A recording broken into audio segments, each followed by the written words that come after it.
हरे कृष्णा। आपका दिन शुभ और मंगलमय हो। ब्लेस्ड सनातनी चैनल पर आप सभी भक्तजनों का हार्दिक स्वागत है।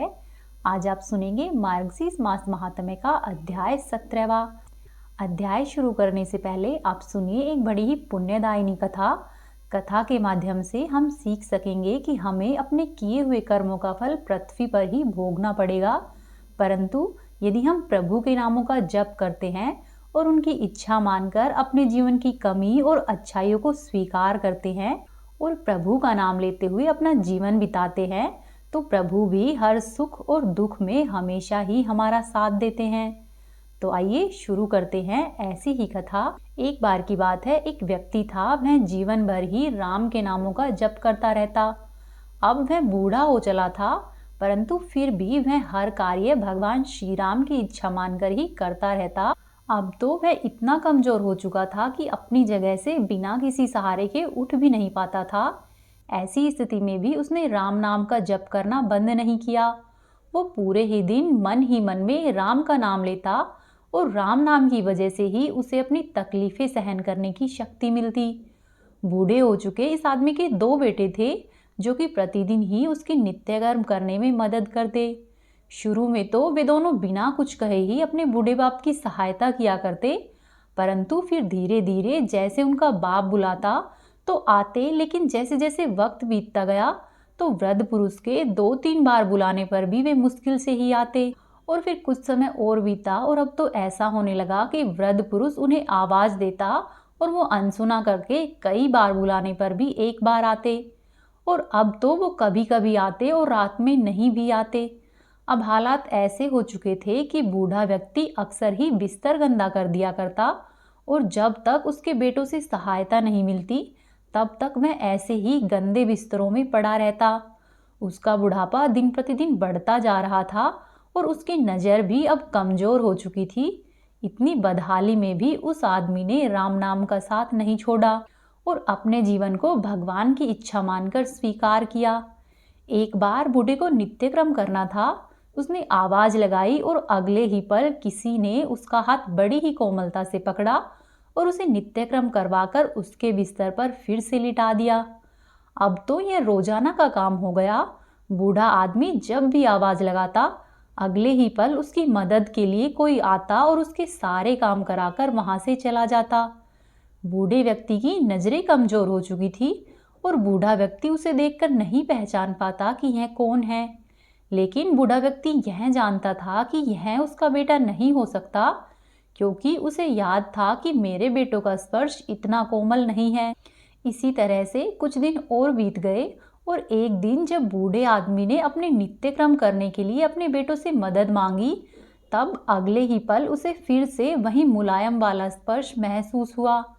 सारा काम खत्म करने के बाद बूढ़े आदमी ने उस व्यक्ति का हाथ पकड़ लिया और पूछा कि तुम सच सच बताओ, आखिर कौन हो, क्योंकि तुम मेरे बेटे तो नहीं हो सकते।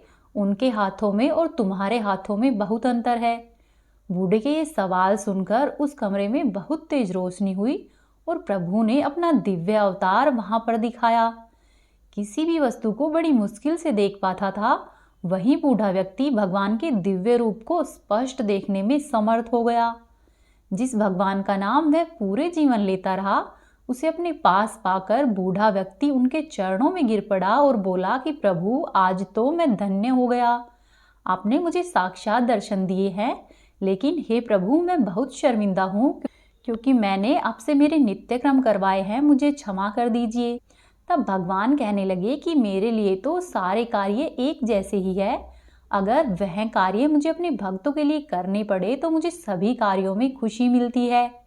यदि प्रेम से मेरे भक्त मुझे बुलाते हैं तो मैं उनके हर कार्य करता हूँ और जरूर आता हूँ। बूढ़े ने हाथ जोड़ते हुए भगवान से कहा कि लेकिन भगवान, आप यह सब करने के बजाय मुझे मुक्त क्यों नहीं कर देते? क्या आपके दर्शन के बाद भी मेरी मुक्ति संभव नहीं है? बूढ़े व्यक्ति के इस तरह से पूछने पर भगवान उनसे बोले कि बालक, यह सब प्रारब्ध की वजह से है। तुम्हारा प्रारब्ध बहुत कठिन है।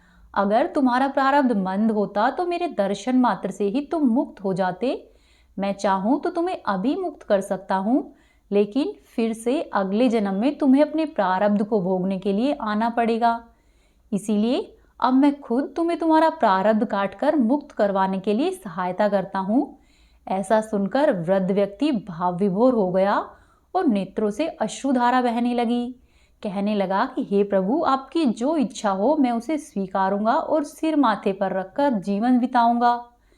इतना सुनकर भगवान वहां से अंतर्ध्यान हो गए और फिर कुछ महीने के बाद काफी तकलीफ भोगने के बाद आखिरकार उस बूढ़े व्यक्ति को मुक्ति मिल गई और वह बूढ़ा व्यक्ति भगवान के परम धाम पर चला गया। यह कहानी हमें यह बताती है कि हमें अपने जीवन के अच्छे और बुरे समय को भगवान की इच्छा मानकर स्वीकार करना चाहिए।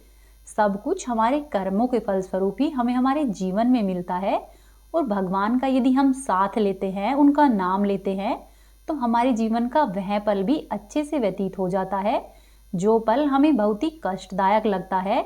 और कुछ मनुष्य तो अपने इस क्षण में भगवान को कोसने लगते हैं और उनसे ही सवाल करने लगते हैं। परंतु जो भी मनुष्य प्रभु का सच्चा भक्त है वह उन पर विश्वास रख के उनकी इच्छा मानकर अपने जीवन के कठिन समय को भी बिता लेता है। हरे कृष्णा। अब आप सुनिए मार्गशीर्ष मास महात्म्य के आगे की कथा। कल के अध्याय में आपने जाना था कि किस तरह से ब्रह्मा जी ने पृथ्वी लोक पर आकर श्री राधा रानी और कान्हा जी का विवाह संपन्न कराया था। आज आप सुनिए इससे आगे की कथा। भगवान नारायण कहते हैं कि हे नारद मुनि, एक समय की बात है, माधव श्री कृष्ण अन्यान्य बालकों और हलधर के साथ खा पीकर खेलने के लिए श्रीवन में गए। वहां पर मधुसूदन ने नाना प्रकार की बालोचित क्रीड़ाएं की। वह क्रीड़ा समाप्त करके गोप बालकों के साथ उन्होंने गोधन को आगे बढ़ाया। वन में स्वादिष्ट जल पीकर वे महाबली श्री कृष्ण उस स्थान से गोधन के सहित मधुवन में गए। उस समय उस वन में एक बलवान और भयंकर दैत्य था जिसकी आकृति और मुख बड़े ही विकराल थे। उस दैत्य का रंग सफेद था। वह पर्वताकार दैत्य बगुले के आकार में दिखाई देता था। उसने देखा कि गोष्ठ में गौओं का समुदाय है और ग्वाल बालों के साथ केशव और बलराम भी विद्यमान है। फिर तो जैसे अगस्त्य के वातिप को उद्रस्त कर लिया था, उसी प्रकार वह दैत्य वहां पर सबको लीलापूर्वक लील गया। श्रीहरि बकासुर के ग्रास बन गए। यह सब देखकर सभी देवता भय से कांप उठे। वे शैत्रस्त होकर हाहाकार करने लगे और हाथों में शस्त्र लेकर दौड़ पड़े। इंद्र ने दधीचि मुनि की बनी हुई हड्डियों का अपना वज्र चलाया, किंतु उसके प्रहार से बकासुर मर नहीं सका, केवल उसकी एक पंख जल गई। चंद्रमा ने हिमपात किया, किंतु उस दानव वाले शरीर को केवल सर्दी के कष्ट का अनुभव हुआ। वहीं सूर्यपुत्र यम ने उस पर यमदंड मारा, उससे वह कुंठित हो गया और हिलडुल नहीं सका। वायु ने वायव्यास्त्र चलाया, उससे वह राक्षस एक स्थान से उठकर दूसरे स्थान पर चला गया। वहीं वरुण ने शिलाओं की वर्षा की, उससे उसको बहुत पीड़ा हुई। अग्निदेव ने आग्नेयास्त्र चलाया और उसकी सभी पांखें जला दी। कुबेर के अर्धचंद्र से उसके पैर कट गए। ईशान के सूल से वह असुर मूर्छित हो गया। यह देखकर ऋषि मुनि और सभी देवतागण भयभीत हो गए और श्री कृष्ण को आशीर्वाद देने लगे। इसी बीच में श्री कृष्ण ब्रह्म तेज से प्रज्वलित हो उठे। उन परमेश्वर ने बाहर और भीतर से दैत्य के सारे अंगों में दाह उत्पन्न कर दिया। तब उन सब का वमन करके उस दानव ने अपने प्राण त्याग दिए। इस प्रकार बकासुर का वध करके बलवान श्री कृष्ण ग्वाल बाल और गायों के साथ अत्यंत ही मनोहर केली कदम कानन में जा पहुंचे। इसी समय वहां पर वृषरूपधारी प्रबल नामक असुर आ पहुंचा, जो कि बड़ा ही बलवान, महान धूर्त तथा पर्वत के समान विशालकाय था। उसने दोनों सींगों से श्रीहरि को उठाकर यहाँ वहां पर घुमाना आरंभ किया। यह देखकर सभी ग्वाल बालक इधर उधर भागने लगे और रोने लग गए, परंतु बलवान बलराम जोर जोर से हंसने लगे, क्योंकि वो जानते थे कि मेरा भाई तो साक्षात परमेश्वर है। उन्होंने बालकों को समझाया और कहा कि तुम लोगों को किस बात का भय है। इधर मधुसूदन ने स्वयं उसके दोनों सींग पकड़ लिए और उसे आकाश में घुमाकर भूतल पर दे मारा। दैत्यराज प्रलंब पृथ्वी पर गिरकर अपने प्राणों से हाथ धो बैठा। यह देखकर सभी गोप बालक हंसने लगे और प्रसन्न हुए, नाचते और खुशी से गीत गाते थे। प्रबलासुर का वध करके बलराम के सहित परमेश्वर श्री कृष्ण शीघ्र ही गोचारण के कार्य में जुट गए। वे गाय चराते हुए भांडरी वन के पास जा पहुंचे। उस समय माधव को जाते देखकर बलवान दैत्यराज केशी ने अपनी टाप से धरती को खोदते हुए शीघ्र ही इन्हें घेर लिया। उसने श्रीहरि के मस्तक पर चढ़कर संतुष्ट हो आकाश में 100 योजन तक उन्हें उछाल उछाल कर घुमाया और अंत में वह दैत्य पृथ्वी पर गिर पड़ा। उस पापी ने श्रीहरि के हाथ को दांतों से पकड़ लिया और क्रोधपूर्वक चबाना आरंभ किया, परंतु बालक श्री कृष्ण के अंग व्रज के समान कठोर थे। उनके अंग का चवर्ण करते ही दैत्य के सारे दांत टूट गए। श्री कृष्ण के तेज से दग्ध होकर उसने भूतल पर अपने प्राणों का परित्याग कर दिया। स्वर्ग में दुंदुभियां बजने लगी और वहां पर फूलों की वर्षा आरंभ हो गई। इसी बीच में दिव्य रूपधारी पार्षद विमान पर बैठकर वहां आ पहुंचे। उन सबकी 2 भुजाएं थी। वे पीतांबरधारी, किरीट और कुंडलों से अलंकृत तथा वनमालाओं से विभूषित थे। उन्होंने विनोद के लिए अपने हाथ में मुरली ले रखी थी। उनके पैरों में मंजरी की मधुर ध्वनि हो रही थी। उन पार्षदों के सभी अंग चंदन से चर्चित थे। वे गोपवेश धारण किए हुए बड़े ही सुंदर दिखाई देते थे। उनके प्रसन्न मुख पर मंद हास्य की छटा छा रही थी। वे श्री कृष्ण के भक्तों पर अनुग्रह करने के लिए कातर से जान पड़ते थे। रत्नों के सार तत्व से निर्मित दीप्तिशाली दिव्य रथ पर आरूढ़ होकर वे सभी भांडरी वन में उस स्थान पर आए जहां पर श्रीहरि विराजमान थे। उसी समय दिव्य वस्त्र पहने हुए तथा रत्न और अलंकारों से विभाषित हुए 3 पुरुष वहां पर आए, जो कि श्रीहरि को प्रणाम करके उनकी स्तुति करते हुए उस विमान से उत्तम गोलोक की ओर चले गए। वे तीनों पहले के वैष्णव पुरुष थे, जो कि देह त्याग कर दानव योनि को प्राप्त हुए थे। वे ही इस समय श्री कृष्ण के हाथों से मरकर उनके पार्षद हो गए। तब नारद जी ने पूछा कि हे महाभाग, वे दिव्य वैष्णव कौन पुरुष थे जो कि दैत्य रूप हो गए थे? मुझे इस बात को बताइए, यह तो बड़ी ही परम दुर्लभ जान पड़ती है। तब भगवान नारायण बोले कि हे ब्राह्मण, सुनो, मैं तुम्हें इसका प्राचीन इतिहास बताता हूँ। मैंने पुष्कर तीर्थ में सूर्य ग्रहण के अवसर पर साक्षात महेश्वर के मुख से इस विषय को सुना था। श्रीहरि के गुण कीर्तन के प्रसंग में भगवान शंकर ने यह कथा कही थी। गंधमादन पर्वत पर गंधर्वराज गंधर्वा रहा करते थे। वे श्रीहरि की सेवा में तत्पर रहने वाले महान तपस्वी और श्रेष्ठ संत थे। हे मुने, उनके 4 पुत्र हुए जो कि गंधर्वों में श्रेष्ठ समझे जाते। वे चारों ही सोते और जागते समय दिन रात श्री कृष्ण के चरण कमलों का ही चिंतन करते थे। वे सभी दुर्वासा के शिष्य और श्री कृष्ण की आराधना में लगे रहते थे। प्रतिदिन कमल चढ़ाकर श्रीहरि की पूजा करने के पश्चात ही वे जल ग्रहण करते। उन चारों के नाम इस प्रकार से है: वसुदेव, सुहोत्र, सुदर्शन और सुपार्शु। वे चारों श्रेष्ठ वैष्णव थे और पुष्कर में तपस्या करते थे। चिरकाल तक तपस्या करने के पश्चात उन्होंने मंत्र को सिद्ध कर लिया। उन चारों में जो सबसे बड़ा था वह वसुदेव था। वह दुर्वासा से योग्य शिक्षा पाकर योगियों में श्रेष्ठ और सिद्ध हो गया। उसने विवाह नहीं किया। वह ब्रह्मतेज से प्रज्वलित हो तत्काल ही देह त्याग कर श्री कृष्ण का पार्षद हो गया। एक दिन वो बचे हुए तीनों भाई चित्र सरोवर के तट पर गए। वे सूर्योदय काल में श्रीहरि की पूजा के लिए कमल लेना चाहते थे। हे मुने, सरोवर में जाकर उन्होंने कमलों का संग्रह किया और कमलों को लेकर जैसे ही वे जाने लगे, तब उन वैष्णवों को भगवान शंकर के सेवकों ने देखा। तब भगवान शंकर के सेवक उन्हें बांधकर अपने साथ ले गए और शंकर के सेवक शरीर से बलिष्ठ थे, अतः उन दुर्लभ वैष्णवों को पकड़कर शंकर जी के पास ले गए। भगवान शंकर को देखकर उन सभी वैष्णवों पर पृथ्वी पर लेटकर अपना माथा टिकाया और उन्हें श्रद्धा पूर्वक प्रणाम किया। शिव जी उन्हें उत्तम आशीर्वाद देकर शीघ्र ही उनसे वार्तालाप करने को तैयार हुए। उस समय भगवान शिव के मुख पर प्रसन्नता और मुस्कुराहट खेल रही थी और वे भक्तजनों पर अनुग्रह करने के लिए बड़े ही उत्सुक दिखाई पड़ते थे। भगवान शिव ने पूछा कि पार्वती के सरोवर में प्रवेश करके कमल लेने वाले तुम लोग कौन हो? पार्वती के व्रत की पूर्ति के लिए 1 लाख यक्ष उस सरोवर की रक्षा करते हैं। पार्वती पति विषयक सौभाग्य की वृद्धि के लिए त्रैमासिक व्रत आरंभ करती है। तब वे लगातार 3 महीने तक श्रीहरि को भक्ति भाव से प्रतिदिन ही 1 सहस्त्र कमल चढ़ाती है। भगवान शिव के यह वचन सुनकर वे तीनों वैष्णव भयभीत हो गए और भक्ति से मस्तक झुकाकर हाथ जोड़कर बोले।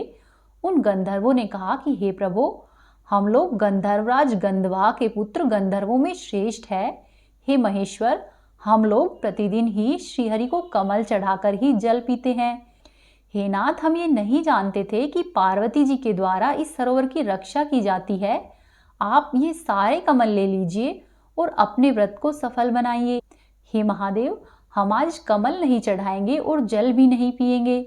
हमने आपको ही वे कमल अर्पित कर दिए जिनके चरण कमल का प्रतिदिन ही चिंतन करके हम कमल से पूजा करते हैं। आज साक्षात उन्हीं को कमल अर्पित करके हम सब के सब पवित्र हो गए हैं। हे प्रभु, ब्रह्म एक ही है, दूसरा नहीं है। उनकी कहाँ देह और कहाँ रूप। वे तो देह और रूप अलग अलग है, परंतु भगवान तो एक ही है। भक्तों पर अनुग्रह करने के लिए ही भगवान शरीर धारण करते हैं। रूप भेद माया के जैसा प्रतीत होता है। हे प्रभु, आप ये कमल ले लीजिए, क्योंकि आप ही हमारे प्रभु है। हे अच्युत, हमारा उद्धार कीजिए। हे प्रभु, हमारा हृदय जिसके ध्यान से परिपूर्ण है, आप अपने उसी रूप में हमें दर्शन कराइए, जिसकी 2 भुजाएं हैं और कमनीय किशोरावस्था है, श्याम सुंदर रूप है।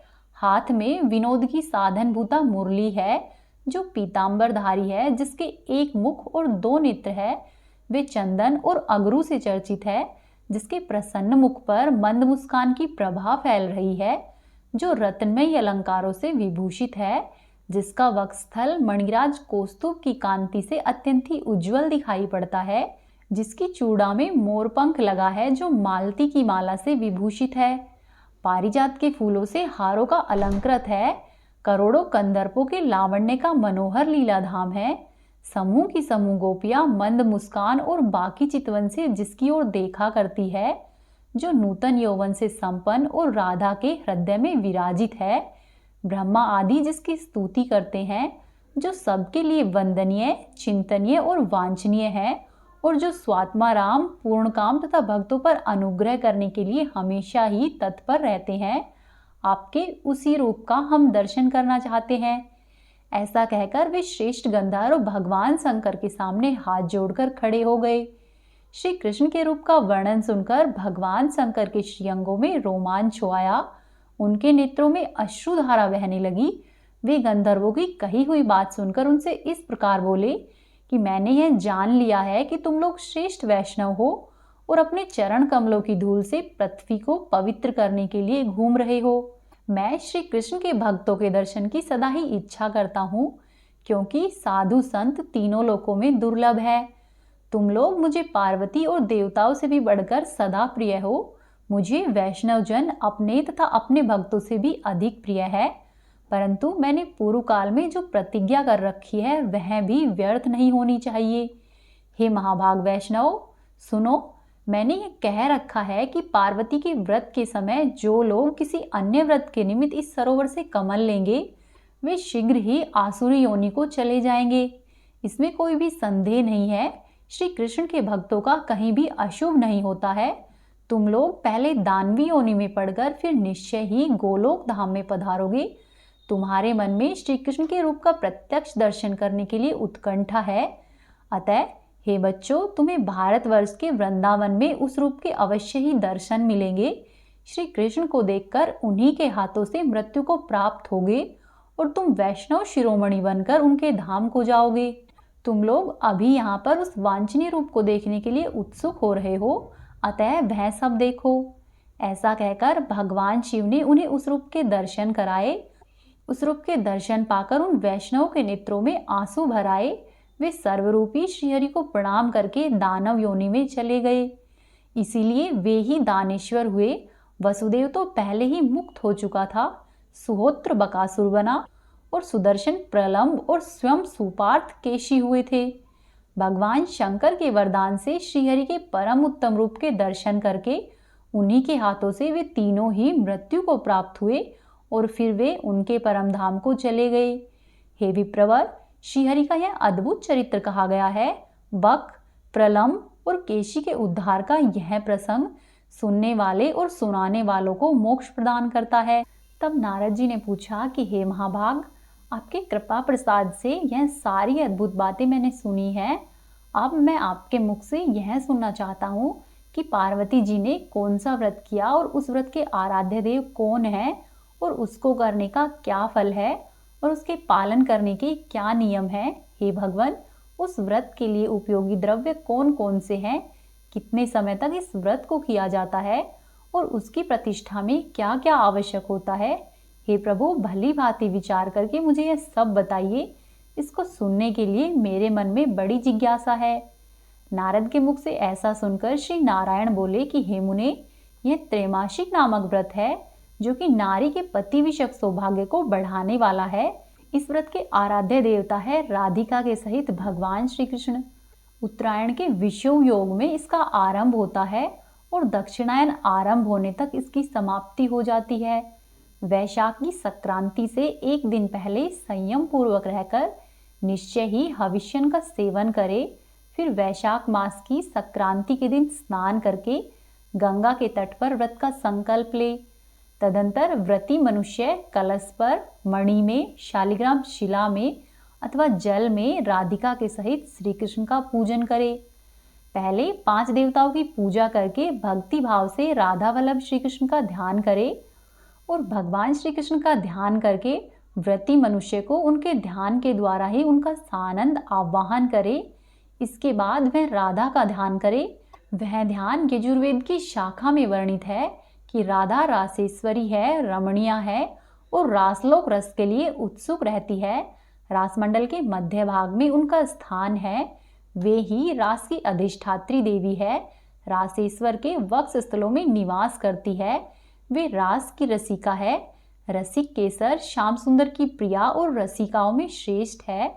सुरमई रमा रूपिणी है। अपने प्रियतम के साथ रमण के लिए उत्सुक रहती है। उनके नेत्र शरत काल के प्रफुल्लित कमलों की ही भांति शोभा पाते हैं। वे बाकी बोहों से सुशोभित होती है। उनके नेत्रों में सुरमा शोभा पाता है। रत्न उनके श्रीअंगों की शोभा बढ़ाते हैं। ब्रह्मा आदि के भी सेवनीय श्री कृष्ण स्वयं ही उनकी सेवा करते हैं।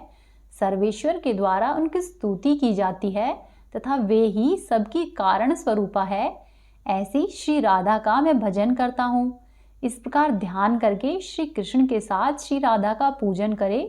प्रतिदिन ही भक्ति भाव से 16 उपचार चढ़ाकर पूजा करे। व्रती पुरुष प्रत्येक उपचार को पृथक पृथक करके सबको बारी बारी से प्रसन्नता पूर्वक अर्पित करे।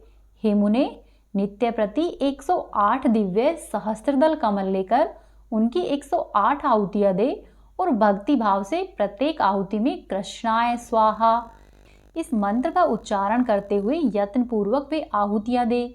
आम और केले के कच्चे या फिर पके हुए फल को लेकर उसकी 108 आहुतियां भक्ति भाव से दे। वे फल खंडित नहीं होने चाहिए, अखंड फल होने चाहिए। हे मुने, प्रतिदिन ही 100 ब्राह्मणों को भक्तिपूर्वक भोजन करावे। व्रती को नित्य ही 108 आहुतियों का हवन करना चाहिए। वे आहुतियां भक्तिपूर्वक राधिका सहित श्री कृष्ण को देनी चाहिए। हे नारद, घृत मिश्रित तिल से हवन भी करना चाहिए। नित्य ही बाजे बजावे और श्रीहरि का कीर्तन करे। 3 मास तक इसका पालन करके उसके बाद व्रत की प्रतिष्ठा करे। हे नारद, प्रतिष्ठा के दिन जो विधान है वह सुनो। हे विप्रवर, 90,000 अक्षत कमल की आहुति दे और यत्न पूर्वक 9,000 ब्राह्मणों को उत्तम, स्वादिष्ट और मीठे अन्न का भोजन करावे। 9,720 फल तथा अनेक प्रकार के मनोहर द्रव्य का नैवेद्य अर्पित करे। इसके बाद संस्कार युक्त अग्नि की स्थापना करके विद्वान पुरुष हवन करे। घृतयुक्त तिल की 90,000 आहुतियां देकर ब्राह्मणों को भक्ति भाव से वस्त्र, भोजन, यज्ञोपवीत और फल के सहित अन्न और तिल के लड्डू दान में दे। साथ ही शीतल जल से भरे हुए 90 कलशों का भी दान करना चाहिए। इस प्रकार व्रत करके ब्राह्मणों को दक्षिणा देनी चाहिए। दक्षिणा का परिमाण वही है जो कि वेदों में बताया गया है। 1000 बैल हो और उनके सींगों में सोना मंढा गया हो। ब्राह्मण इस प्रकार त्रैमासिक व्रत बताया गया है। यदि इस व्रत का अनुष्ठान कर लिया जाए तो मनुष्य को विशिष्ट लक्षणों वाली संतानें प्राप्त होती है और पति के सौभाग्य में वृद्धि होती है। इस व्रत के प्रभाव से 100 जन्मों तक नारी का अखंड सौभाग्य बना रहता है और निश्चय ही वह 100 जन्मों तक सतपुत्र की जननी होती है। उसका कभी भी अपने पति और पुत्रों से वियोग नहीं होता। पुत्र दास की ही भांति उसकी आज्ञा का पालन करते हैं और पति भी उसकी बातों को मानने वाला होता है। वह सती नारी प्रतिक्षण ही श्री राधा और कृष्ण की भक्ति से संपन्न होती है। व्रत के प्रभाव से उसे ज्ञान तथा श्रीहरि की स्मृति प्राप्त होती है। इस सामवेदोक्त व्रत का पूर्व काल में हम दोनों ने भी पालन किया है। हे ब्राह्मण, दूसरी स्त्रियों द्वारा उस व्रत का अनुष्ठान होता देखकर पार्वती देवी ने प्रसन्नता पूर्वक हाथ जोड़कर भक्ति भाव से सिर झुकाकर भगवान शंकर से कहा। माता पार्वती ने भगवान शंकर से क्या कहा, यह आप जानेंगे कल के अध्याय में। आज का अध्याय यहीं पर समाप्त होता है। उम्मीद है आपको आज की कथाएं पसंद आई होगी। वीडियो को लाइक कीजिए और याद से चैनल को सब्सक्राइब कर ले और कमेंट बॉक्स में हमें अपने सुझाव जरूर दें। हरे कृष्णा। आपका दिन शुभ और मंगलमय हो।